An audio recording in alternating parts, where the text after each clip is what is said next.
2016 was quite helpful in terms of the support that 10,000K gave us through connecting to investors, mentors, and just the infrastructure itself. Got great industry connects with the help of 10,000 startups. People you would never get to meet otherwise, right, in person, right? Or you need to wait for months to meet them.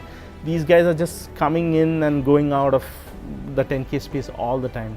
Right from guiding towards mentors, providing the right technology, advisors, etc. It's not one thing that I can say. We have really sort of derived a lot of support from NASSCOM 10K. So this is where the learning happened, and it helped us to come up with wonderful business models.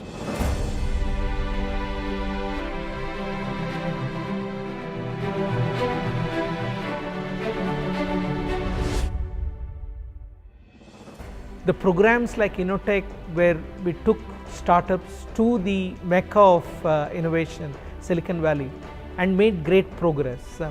It not only gave exposure to these startups, but also created great partnerships and network, which really helped them expand their business. We have this NASSCOM product conclave, so that has been great.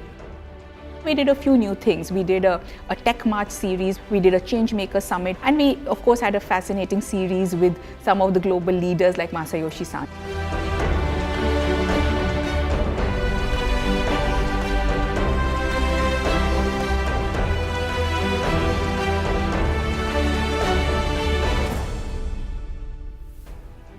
So NASSCOM actually had a bunch of very interesting startups in their 10,000 startup program. Now here we have several startups in different areas. They are not only in the tech space, they are tech related, technology applied, but in all kinds of areas, reducing pollution, making effective content management and things of that nature. Some of the examples I would take is Tukitaki, where we have almost done about 6 proof of concepts with them. Unicon is somebody who we have already engaged with in a long-term relationship. Greenpool is one company that is located here. They want to drive carpooling to such an extent that they see literally tens of thousands of people in metros using a carpooling system. The company that comes to mind is Recipe Book. They have really an interesting technology which answers a question as to what you might want to cook based on the ingredients that you would have in your kitchen. So Proso is this very interesting startup that is in the content creation and distribution space, that's creating learning material and supplying it to different schools across the country and libraries through its bulk ordering app. Tasty Spots is one startup that comes to my mind immediately. Vita is one, they are into something as mundane as relocation, but they're trying to bring a technology-enabled model to make it bigger. Paperflight is another company in terms of promoting sales of products and services. They have a very, very unique content management methodology. There are several startups here we have come from NASSCOM. We've seen Cardiac Design Labs, we've seen ParaBlue, we've seen a number of companies from here who have been part of the journey and success of becoming amazing companies and entrepreneurs. But more importantly, I think is there is no successful or unsuccessful startup. Every startup is successful because they've taken the decision to actually start up.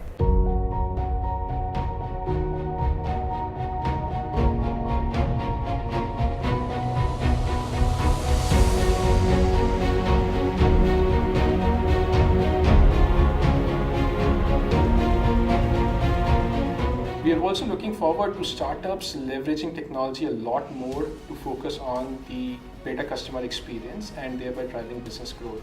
I think one of the things I would say we expect the startups to look at it is go and kick a lot of things and start thinking of a solution for the world. Going forward will be different, and we are really hoping that startups and the ecosystem really help grapple with some of the big problems that face the country. Things in health and education and sanitation and etc. So I'm looking forward to a lot of startup companies coming into the application of Internet of Things into the electronics, agriculture, transportation, logistics and multiple other businesses as well. I wouldn't be wrong in calling NASSCOM 10,000 probably the first accelerators in India, and with their initiative of wanting to kind of help thousands of startups. Shift your focus from investor to enterprise connect.